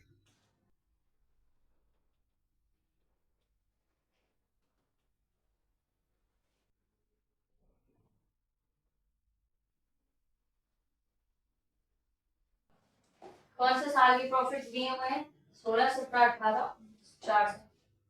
हम लोग लिखेंगे 2016, 2017, 2018 और 2019। यहाँ पर हम लोग लिखेंगे प्रॉफिट। जो भी क्वेश्चन में आपको प्रॉफिट जिस साल के दिए हैं उस साल के प्रॉफिट से आप नोट कर लीजिए। 16 में 1,00,000 रुपए कमाया गया है। 17 में हमने 1.5 लाख रुपए का लॉस कमाया है। 18 में 1.5 लाख रुपए का प्रॉफिट कमाया है। और 19 में हमने 2 लाख रुपए का प्रॉफिट कमाया है। अभी हम लोगों ने सारे प्रॉफिट्स लिख लिए, अभी हमें ट्रीटमेंट करना है इसमें। तो 2016 में लॉस वो है एबनॉर्मल लॉस बाय फायर, इसे हम लोग क्या करेंगे? ऐड कर देंगे। कितने का हुआ है लॉस? 50 लाख। तो हम 2016 में ऐड कर देंगे एबनॉर्मल लॉस। एबनॉर्मल लॉस 2016 में ऐड हो जाएगा 50,000। उसके बाद हमने 2017 में वीआरएस पे किया था 80,000 रुपए का। वैसे भी ये लॉस है, वीआरएस भी एक लॉस है, तो यहाँ पर जो वीआरसी हमने दिया हुआ है 80,000 का वो इसमें ऐड हो जाएगा। उसके बाद जो 2018 का प्रॉफिट है, 2018 में ये देखिए यहाँ नहीं लिखा है लेकिन नीचे पॉइंट्स में लिखा हुआ है कि 2018 में 2 कंप्यूटर खरीदे। कंप्यूटर का हम आपको बताते हैं, पहले ऊपर वाला 2017 का देख लेते हैं कि जो मशीन थी वो डिस्ट्रॉय हो गई और 60,000 राइट ऑफ कर दिया, एबनॉर्मल लॉस है प्लस हो जाएगा। तो 2017 में ये मशीन वाला लॉस लॉस बाय एक्सीडेंट, ये एबनॉर्मल लॉस है तो ये प्लस हो जाएगा। ये लॉस बाय एक्सीडेंट है। कौन से ईयर में हुआ है ये लॉस बाय एक्सीडेंट? 2017 में हुआ है। कितने का? 60,000। तो हम ये इसमें 60,000 रुपीज ऐड कर देंगे। अब आता है डेप्रिसिएशन का केस। देखें यहाँ पर लिखा है कि 1 जुलाई 2018 को हमने 2 कंप्यूटर खरीदे थे। अब हमें सबसे पहले तो डेप्रिसिएशन निकालना पड़ेगा, तो हम लोग यहाँ पर लिखेंगे कैलकुलेशन ऑफ डेप्रिसिएशन। तो 1 जुलाई यानी एक साल, कौन सा ईयर? 2018। एक साल 2018 को हमने 2 कंप्यूटर खरीदे 40,000 की ईच। तो ये कंप्यूटर कितने के हो गए? 80,000 की। डेप्रिसिएशन 10% है, इसको मल्टीप्लाई करेंगे कितना महीना? तो 1 जुलाई 2018 से लेके हमारा प्रॉफिट कितना दिया है? 19 तक दिया हुआ है। हमारा प्रॉफिट 2019 तक दिया हुआ है, तो हम 31 मार्च 2019 तक निकालेंगे। तो 1 जुलाई 2018 से 31 मार्च 2019 तक 9 महीना हुआ। 9/12 कितना आ जाएगा? 4 40 जाए तो ये आ गया आपका 6,000 रुपए।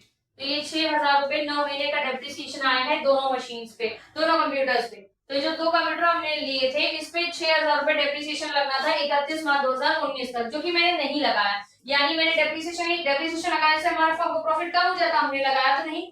तो डेप्रिसिएशन का असल में ट्रीटमेंट क्या होता है? इसका माइनस होता है तो हम माइनस करेंगे। और ये जो 40,000 रुपए के 2 कंप्यूटर खरीदे थे, यानी 80,000 के। इन कंप्यूटर को कंप्यूटर ना मान के हमने ट्रेवलिंग एक्सपेंस में लिख दिया, जिससे लिखने से हमारे फर्म का प्रॉफिट कम हो गया, तो हम इसे उस साल के प्रॉफिट में ऐड कर देंगे। तो ये जो कंप्यूटर हमने खरीदे, कंप्यूटर की वैल्यू जो 80,000 है, ये हमारे फर्म के प्रॉफिट में ऐड होगी, और इस कंप्यूटर में जो डेप्रिसिएशन निकाला है, ये हमारे फर्म की प्रॉफिट से माइनस हो जाएगा। तो हम लोग क्या करेंगे, किस साल हुआ है ये, 2001 जुलाई 2018, तो ट्रीटमेंट 2019 में होगा, तो 2019 में आएंगे और यहाँ पर हम लोग डेप्रिसिएशन माइनस कर देंगे। डेप्रिसिएशन अभी हमने निकाला 6,000 रुपए आया, माइनस कर देंगे, और उसके बाद इसमें ऐड कर देंगे wrongly debited to travelling expense लिखेंगे, wrongly debited to travelling expense, क्योंकि गलती से हम लोग ने ट्रेवलिंग एक्सपेंस अकाउंट में लिख दिया था, तो वो रॉन्गली डेबिटेड यहाँ लिखेंगे, और उसको क्या करेंगे, ऐड करेंगे किस साल के प्रॉफिट में, 2019 में, कितना, 80,000 रुपए। अब हमें इनको बस क्या कर देना है, ऐड कर देना है सारा।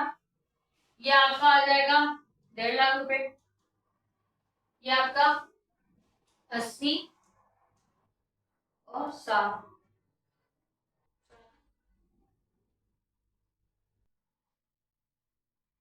इसमें हम 1.5 लाख का प्रॉफिट माइनस कर देंगे। लॉस फिर भी ज्यादा है, तो 10,000 का लॉस आएगा। उसके बाद यहाँ पे कोई इस साल कोई ट्रीटमेंट नहीं हुआ, तो उसका एज इट इज उतार लेंगे, और ये आपका है 280, 280 में 6 गया,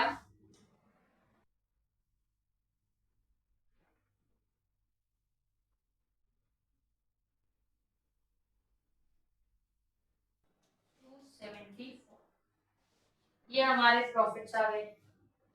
अब हम लोग क्या करेंगे, हमें निकालनी है गुडविल। गुडविल कितनी है, हमें एवरेज प्रॉफिट पे निकालना है, तो अभी आपको ट्रीटमेंट समझ में है। एवरेज प्रॉफिट निकालने के लिए हमें क्या करना पड़ेगा, सबसे पहले हमें सारी ईयर के प्रॉफिट लिखे हैं। तो प्रॉफिट कौन कौन सी ईयर की हुए थे, 16, 17, 18 और 9। 16 में कितना कमाया हम लोग ने, 2016 में 1.5 लाख रुपए, 2017 में 10,000 का लॉस, फिर 1.5 लाख रुपए,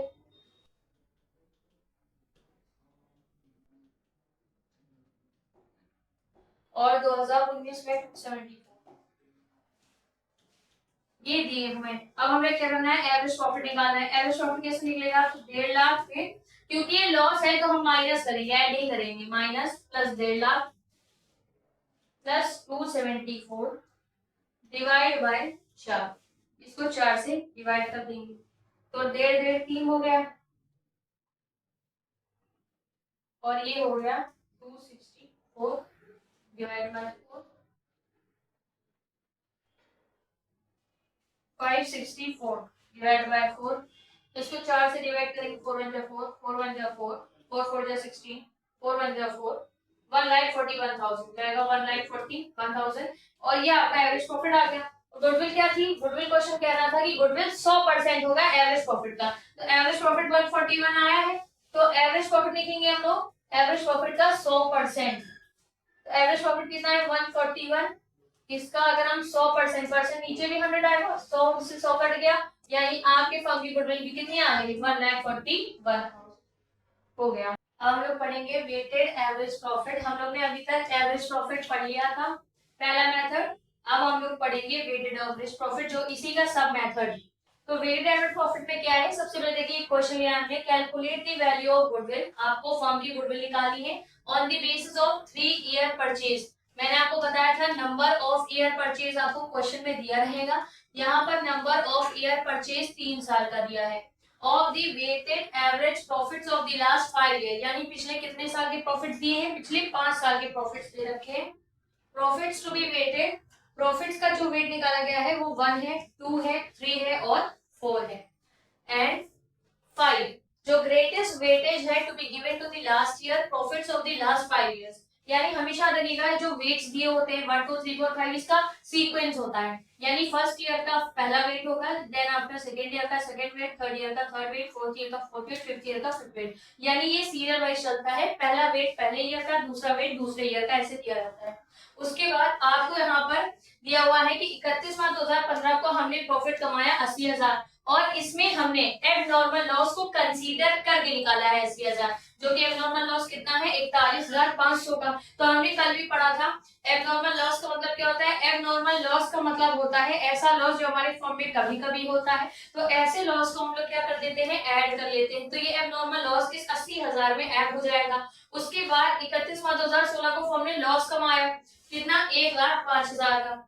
इसमें एबनॉर्मल गेन को इन्होंने कंसीडर किया था 40,000, यानी एबनॉर्मल गेन को कंसीडर करने के बाद आया है, तो हम लोग एबनॉर्मल गेन क्या कर देंगे? माइनस कर देंगे, यानी इसमें एबनॉर्मल गेन माइनस हो जाएगा।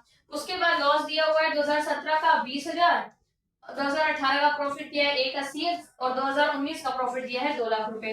बोला गया है क्लोजिंग स्टॉक को 31 मार्च 2015 की, आपको डेट ध्यान रखनी है, कौन से ईयर की? पहले ईयर की 31 मार्च 2015 की क्लोजिंग स्टॉक को ओवर वैल्यू कर दिया गया 40,000 से। ओवर वैल्यू का मतलब है ज्यादा लिख दिया गया है, ज्यादा लिखा गया है, ज्यादा लिखा गया है, मतलब हमने जानबूझ के इसकी वैल्यू को ज्यादा लिखा है। अगर हमने ओवर वैल्यू किया है तो हमें इसकी वैल्यू क्या करनी पड़ेगी? कम करनी पड़ेगी। तो हम इसकी वैल्यू कम कर देंगे। कम करने के लिए वैल्यू हमें क्या करना पड़ेगा? माइनस। एक चीज समझिएगा, क्लोजिंग स्टॉक का ट्रीटमेंट ये होता है कि जिस साल पे ये ओवर या अंडर वैल्यू हो उस साल उसका ट्रीटमेंट अपोजिट होगा। अगर ये ओवर वैल्यू है, अगर क्लोजिंग स्टॉक आपका ओवर वैल्यू है तो जिस साल ओवर वैल्यू है उस साल माइनस होगा और नेक्स्ट ईयर भी ये प्लस हो जाएगा। जस्ट इसके आफ्टर जैसे ही इसका अगला जो भी ईयर आएगा उसमें ऐड हो जाएगा। अगर क्लोजिंग स्टॉक हमारा अंडर वैल्यू है, अंडर वैल्यू यानी कम लिखा है, तो हम बढ़ा देंगे, तब हम इसे प्लस करेंगे और जैसे उसके नेक्स्ट ईयर में अब ये क्या हो जाएगा? माइनस। ये इसका अपोजिट ट्रीटमेंट इसके नेक्स्ट ईयर में क्यों हो रहा है? क्योंकि क्लोजिंग स्टॉक ही अगले साल नेक्स्ट फाइनेंशियल ईयर का ओपनिंग स्टॉक बनता है। तो इस साल तो हम क्लोजिंग स्टॉक के नाम से इसका ट्रीटमेंट करते हैं और सेम अगले ही साल इसका ओपनिंग स्टॉक के नाम से ट्रीटमेंट करते हैं। तो अगर क्लोजिंग स्टॉक हमारा ओवर वैल्यू है इस साल तो हम माइनस कर देंगे, इसके नेक्स्ट ईयर में जस्ट हम इसका प्लस कर देंगे, और अगर अंडर वैल्यू है हमारा क्लोजिंग स्टॉक तो हम प्लस करेंगे और जस्ट नेक्स्ट ईयर में इसको माइनस कर देंगे। अब इसको सॉल्व करते हैं। सबसे पहले हम लोग निकालेंगे कैलकुलेशन ऑफ एडजस्टेड प्रॉफिट्स। सबसे पहले आपको एडजस्टेड प्रॉफिट्स निकालना है। तो आपको प्रॉफिट्स दिए हुए हैं पिछले 5 साल के, आप एक टेबल बना लीजिए। ऐसे 5 साल के आपको प्रॉफिट्स दिए गए हैं। कौन से ईयर से स्टार्ट है? 2015 से 19, 2015, 2016, 2017, 2018 और 2009। इसके बाद हम यहाँ पर ये प्रॉफिट्स लिख देंगे, हर साल हमारे फर्म ने कितना प्रॉफिट कमाया है। तो सबसे पहले 2015 में हमारे फर्म ने प्रॉफिट कमाया है 80,000 का, यहाँ 80,000 लिख देंगे। 2016 में लॉस कमाया है 1,05,000 का। लॉस को हम लोग ब्रैकेट में डिनोट करेंगे, ध्यान रखिएगा, bracket denotes negative, bracket denotes negative, यानी अगर कोई भी चीज ब्रैकेट में है तो वो माइनस होगी या फिर वो लॉस दिया गया है। उसके बाद आपको 2017 में लॉस दिया है फिर से 20,000 का, तो यहाँ पर भी 20,000 आप ब्रैकेट में लिखाएंगे। देन आफ्टर आपको 2018 का 1,80,000 दिया हुआ है, प्रॉफिट है तो ये ऐसे ही लिखेगा, और ये 2 लाख का दिया हुआ है 2019 में प्रॉफिट, तो इसको भी हमें ऐसे ही शो करना है। अब देखिए 2015 में हमारे यहाँ एबनॉर्मल लॉस हुआ था 41,500 का। तो एबनॉर्मल लॉस का ट्रीटमेंट हम लोग ने पढ़ा था कि एबनॉर्मल लॉस क्योंकि कभी कभी होता है तो इसको हम लोग फिर से एडेड बैक कर देंगे 41,500 उसी साल में करेंगे जिस साल ये इनकर हुआ था। उसके बाद मैंने क्लोजिंग स्टॉक पढ़ा कि क्लोजिंग स्टॉक हमारा ओवर वैल्यू था, ओवर वैल्यू यानी ज्यादा लिखा है तो कम कर देंगे। कम करने के लिए हमें क्या करना पड़ेगा? माइनस। तो हम यहाँ पर क्लोजिंग स्टॉक माइनस कर देंगे। जो हमारा क्लोजिंग स्टॉक था उसकी वैल्यू कितनी दी गई थी? क्लोजिंग स्टॉक ओवर वैल्यू था 40,000 से, तो कम कर देंगे, तो यहाँ 40,000 लिखेंगे। और जस्ट नेक्स्ट फाइनेंशियल ईयर यानी अगला कौन सा है? 2016, इसमें ये क्लोजिंग स्टॉक ऐड हो जाएगा, किस नाम से? ओपनिंग स्टॉक के नाम से। अब इसे हम 2016 में ऐड कर देंगे 40,000। इसके बाद नेक्स्ट आपको दिया हुआ है कि 2016 में हमने एबनॉर्मल गेन लिया था 40,000 का, एबनॉर्मल गेन माइनस होता है, तो यहाँ पर हम एबनॉर्मल गेन माइनस कर देंगे 40,000 रुपए 2016 में। इसे माइनस करेंगे तो इसको ब्रैकेट में शो करेंगे। उसके बाद इसके अलावा और कोई ट्रीटमेंट आपको नहीं दिया है, तो बस आपको इतना ले लेने हैं। अब यहाँ पर आप निकालेंगे एडजस्टेड प्रॉफिट्स, तो ये कितना आएगा आपका? ये आपका है 80,000, ये आपका है 81,500 और ये है आपका 80, तो ये आपका आ जाएगा 1,61,500। ये आपका, ये तो प्लस माइनस यही कट जाएगा तो बचेगा फिर से लॉस 1,05,000 का। उसके बाद ये आपका लॉस आएगा 20,000 का, ये आपका लॉस, ये आपका प्रॉफिट दिया है 1,80,000 का, और ये आपका प्रॉफिट दिया है 2 लाख रुपए का। इसमें और कोई ट्रीटमेंट नहीं दिया हुआ है, तो ये हमारे एडजस्टेड प्रॉफिट्स आ गए। अब हम क्या करेंगे, इन एडजस्टेड प्रॉफिट्स को एक लाइन से लिखेंगे, 2015, 2016, 2017, 2018 और 2019। हमें एक कॉलम बनाना है, यहाँ पर हम लोग लिखेंगे प्रॉफिट्स, यहाँ पर हम लोग लिखेंगे वेट्स जो अभी क्वेश्चन में गिवन है, और यहाँ पर हम लोग लिखेंगे प्रोडक्ट। तो प्रॉफिट वो लेंगे नहीं जो क्वेश्चन में गिवन थे, ये नहीं लेने, आपको वो लेने जो अभी आपने एडजस्ट करके निकाले हैं। 1,61,500, तो यहाँ लिखेंगे 1,61,500। यहाँ पर है 1,05,000 का लॉस, 1,05,000 का लॉस। 2017 में है आपका 20,000 का लॉस, तो अब यहाँ लिखेंगे 20,000 का लॉस। 2018 में है आपका 1,80,000 का प्रॉफिट, 1,80,000 का प्रॉफिट, और 2019 में है 2 लाख का प्रॉफिट। अब ये वेट्स कहाँ से मिलेंगे, तो मैंने अभी आपको बताया कि क्वेश्चन में वेट्स आपको गिवन रहते हैं। अभी आपने देखा था कि वेट जो है 1 2 3 4 5 गिवन है, ये मैंने सामने इनके वेट्स लिख दिए थे। तो आपको सीक्वेंस की पसंद की वेट्स लिख देने हैं आगे, क्या लिखेंगे 1 2 3 4 5। हमें कहना है प्रोडक्ट कैसे निकलता है, तो याद रखिएगा प्रोडक्ट कैसे निकलता है, प्रोडक्ट निकलता है आपका प्रॉफिट इनटू वेट्स। प्रॉफिट को वेट से मल्टीप्लाई कर दीजिए, प्रोडक्ट आ जाएगा। ये प्रॉफिट है, ये वेट से मल्टीप्लाई कर दीजिए, तो ये आएगा 161,500। ये इससे मल्टीप्लाई होगा 1,05,000, 2 से होगा, तो ये कितना आ जाएगा 2,10,000। नेगेटिव लॉस ये होगा, तो ये आ जाएगा 60,000 का लॉस। ये होगा आपका, तो 1,80,000 जब आप 4 से करेंगे तो ये आपका आ जाएगा 72, और ये आपका आ जाएगा 10 लाख, 5 लाख, 2 लाख को 5 मल्टीप्लाई करेंगे। अब ये आ गए, अब हम क्या करेंगे, वेट्स का टोटल करेंगे, वेट्स का टोटल कर लेंगे, तो ये आएगा 5 4 9, 9 3 12, 12 2 14, 14 1 15, 15 आ गया हमारा। अब इसका टोटल करेंगे, टोटल ऑफ प्रोडक्ट, तो 161,500 में 72,000 हम लोग ऐड करेंगे, तो आ जाएगा 6 6 12 1 13, 233,500।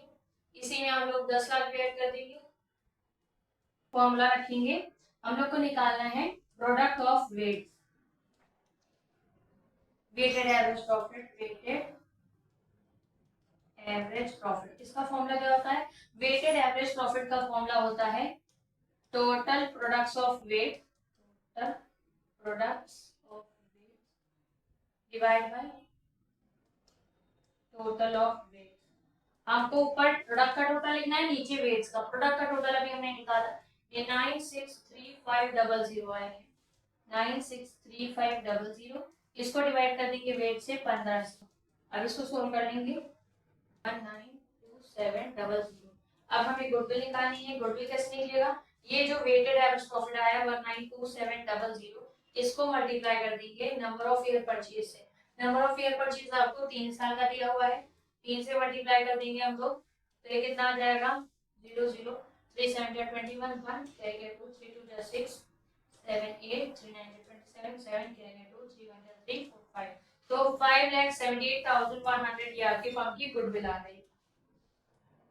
अब नेक्स्ट आते हैं हम लोग सुपर प्रॉफिट मेथड। ये एक मेथड है, सुपर प्रॉफिट मेथड भी एक टाइप ऑफ मेथड है। जैसे हम लोग ने पढ़ा था एवरेज प्रॉफिट मेथड पढ़ लिया हम लोग ने, उसके बाद वेटेड एवरेज प्रॉफिट मेथड पढ़ लिया, अब हम लोग पढ़ेंगे super profit method. Super profit method निकालने के लिए आपको सबसे पहले नॉर्मल प्रॉफिट पता होना चाहिए। नॉर्मल प्रॉफिट कैसे निकलता है, तो नॉर्मल प्रॉफिट को निकालने का फॉर्मूला होता है, फॉर्मूला आपका होता है capital employed into normal rate upon 100। और कैपिटल एम्प्लॉयड कैसे निकाला जाता है, कैपिटल एम्प्लॉयड निकालने का फॉर्मूला होता है आपका total assets minus external liabilities. Average profit निकालना तो आपको आ ही गया। एवरेज प्रॉफिट कैसे निकालते हैं, total of profits, total profit जितने दिए हुए हैं अभी क्वेश्चन में सारे प्रॉफिट्स का टोटल कर लीजिए, divide by number of years, कितने साल का है उसे डिवाइड कर लीजिए, आपका एवरेज प्रॉफिट आ गया। सुपर प्रॉफिट कैसे निकलता है, जिसका एक फॉर्मूला है, तो ये निकलता है average profit minus normal profit. तो इस फॉर्मूले से आपने एवरेज प्रॉफिट निकाल लिया, इस फॉर्मूले से आपका नॉर्मल प्रॉफिट निकल लिया, दोनों को माइनस कर देंगे, सुपर प्रॉफिट आ जाएगा। गुडविल कैसे आएगी, तो सुपर प्रॉफिट को मल्टीप्लाई कर दीजिए नंबर ऑफ ईयर परचेज से, तो सुपर प्रॉफिट मेथड से आपकी गुडविल आ गई। देखिए आपको दिया हुआ है, a partnership firm earn net profit during the last 4 year, ये पिछले 4 साल का प्रॉफिट दिया हुआ है। उसके बाद capital invested in the firm throughout the above mentioned period has been 3 lakh rupees. तो हमारे फर्म में अभी तक कितनी कैपिटल लगाई गई है, 3 लाख रुपए। तो ये हमारे फर्म की क्या है, ये है capital employed. Having regard to the risk involved, 15% is considered to be a fair return on the capital। ये जो 15% आपको रेट दिया है, मैंने आपको बताया था रेट हमेशा आपको परसेंटेज में दिया होता है, रेट परसेंट में। ये जो 15% आपको दिया है, ये और कुछ नहीं, आपका एनआरआर है, नॉर्मल रेट ऑफ रिटर्न। उसके बाद आपको कैलकुलेट करनी है गुडविल की वैल्यू, किस बेसिस पे, 3 ईयर परचेज। देखो नंबर ऑफ ईयर परचेज दिया है ना क्वेश्चन में, नंबर ऑफ ईयर परचेज आपको 3 साल का दिया हुआ है। तो आपको बस क्या करना होगा, गुडविल निकालने के लिए सुपर प्रॉफिट में 3 से मल्टीप्लाई कर देंगे, गुडविल आ जाएगी of average super profit on during the above mentioned 4 years. तो अब हमें इस क्वेश्चन को सॉल्व करना है, बहुत इजी है। सबसे पहले हम लोग क्या करेंगे, हम लोग को सबसे पहले निकालना है नॉर्मल प्रॉफिट। नॉर्मल प्रॉफिट निकालने के लिए हमें कैपिटल एम्प्लॉयड को मल्टीप्लाई करना पड़ेगा, normal rate of return divide by 100। Capital employed आपके क्वेश्चन में 3 लाख दी गई है, और एनआरआर आपको कितना दिया गया है, एनआरआर आपका 15% दिया गया है। तो 15% ले लेंगे, तो ये कितना आ जाएगा, ये आएगा 3000 इंटू 50, 45,000 आपका आ गया नॉर्मल प्रॉफिट। अब हम निकालेंगे एवरेज प्रॉफिट, सारे प्रॉफिट जितने ये दिए हुए हैं सबको टोटल कर लीजिए, 56,000, 64,000, 56,000 प्लस 64,000 प्लस 40,000 प्लस नेक्स्ट है आपका 60,000 प्लस 62,000, 60,000 प्लस 62,000 कितने साल का है, 1 2 3 4, 4 साल का, 4 से डिवाइड कर देंगे, 60,000 है और 62,000। अब इसको प्लस कर लेते हैं, 56,000, 64,000, ये आपका आ जाएगा 12, 1,20,000, इसमें आप 60,000 फिर ऐड कर देंगे, तो ये आपका आ जाएगा 1,80,000, और इसमें आप 62 फिर ऐड कर देंगे, तो ये आपका आ जाएगा 8 6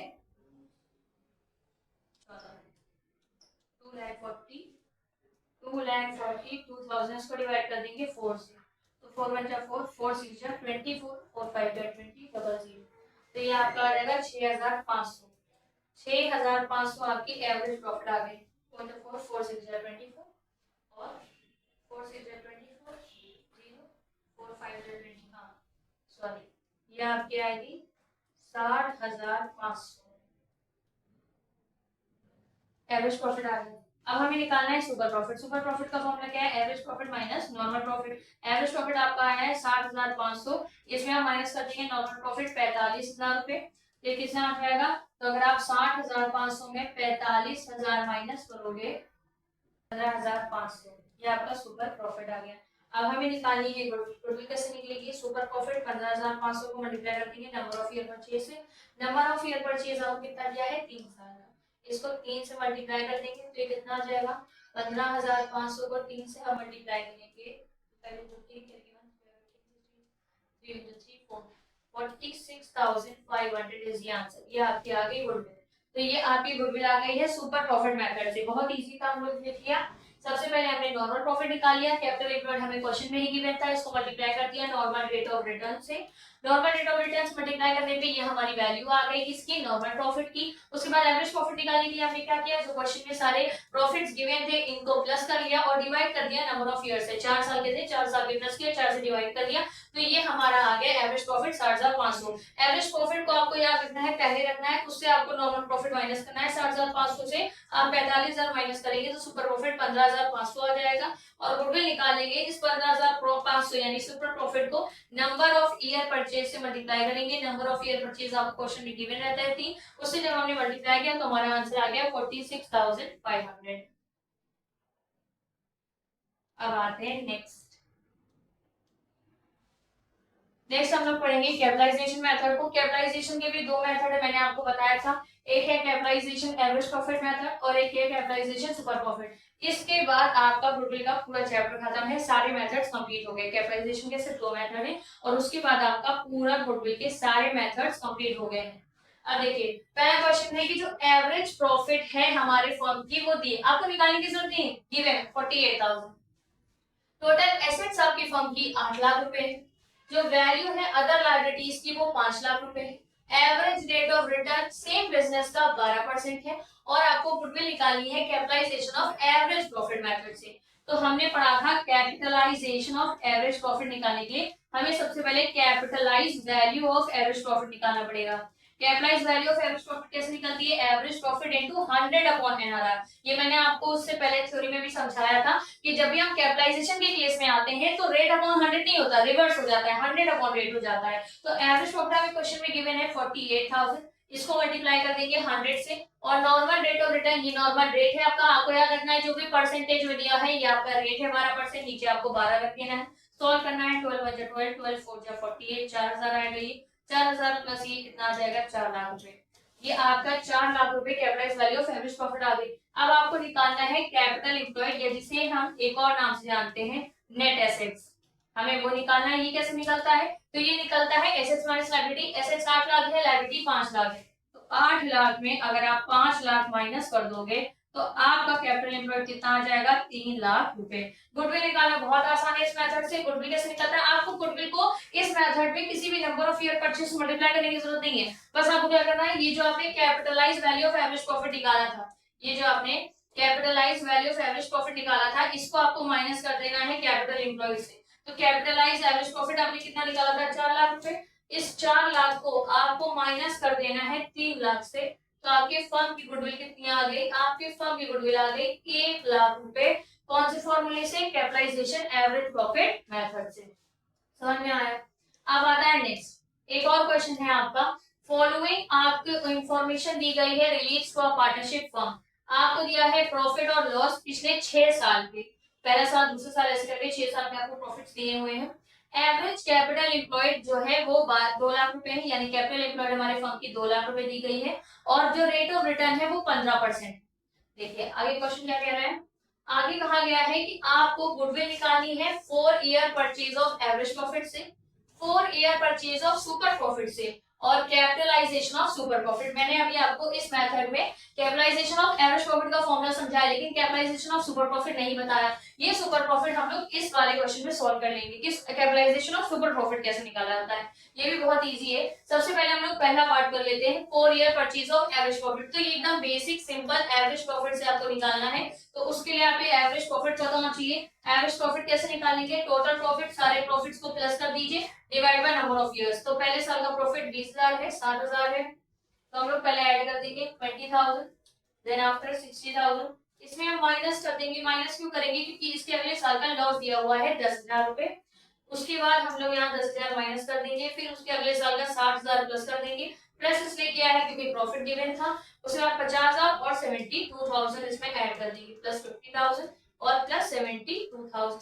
इसको हम लोग डिवाइड कर देंगे 6 से। 6 से क्यों, क्योंकि 6 साल का है ना ये, तो 6 साल का प्रॉफिट है। ये कितना आ जाएगा, ये आएगा आपका 80,000 माइनस 10,000, ये आपका आ जाएगा 60,000 और ये आपका आ जाएगा 12 डिवाइड बाय 6, 80,000। तो ये प्लस पॉइंट ये आएगा आपका 50,000 और ये आपका प्लस कितना आएगा,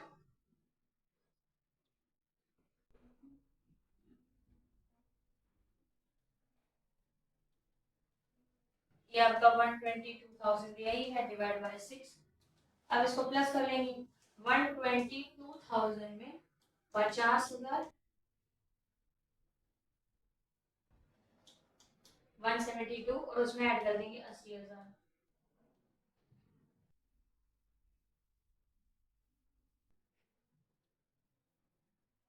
2,52,000, 2,52,000 को डिवाइड कर देंगे 6 से। तो जब हम 2,52 को 6 से डिवाइड करेंगे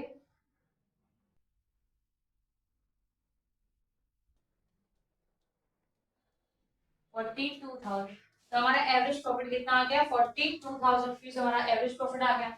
अब हम लोग क्या करेंगे, हमने एवरेज प्रॉफिट तो निकाल लिया, हमारा फॉर्मूला क्या है गुडविल का, goodwill is equals to average profit into number of year purchase.